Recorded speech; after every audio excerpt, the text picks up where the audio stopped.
The Prachtstrasse, or the People's Avenue, was supposed to be the grandest of the boulevards, and it was designed for these massive rallies.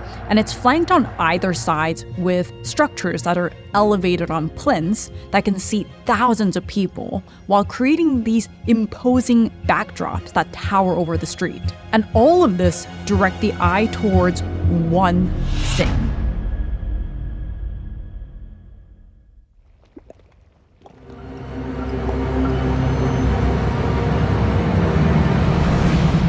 Oil and plastic.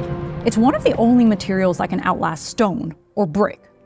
Villeneuve specifically wanted to create a world that was black and plastic, which is probably why, despite using familiar architectural elements like columns and boulevards and monuments, it still feels completely alien. So what you get is an entire planet that's one enormous temple to this military-industrial complex. And everything here looks machined, with these rounded corners and plastic ribs.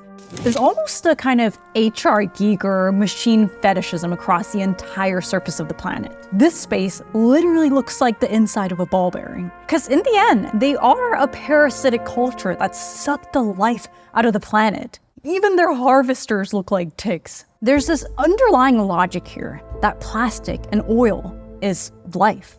They're key to longevity and permanence, which makes sense because materials like fiberglass reinforced plastic could last hundreds or thousands of years, especially on a planet like this where UV rays are practically non-existent, which is what typically causes plastics to break down. But plastics are typically molded into place, so despite this hard industrial machined look, these structures start off as a liquid, and this fluid interaction between these different material states is actually a recurring theme in Dune.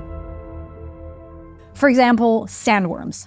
How is it that they move so fast underground? The density of the sand must create an enormous amount of friction, but they move almost like they're gliding underwater. And that's because sandworms create these vibrations that make the sand around them fluid.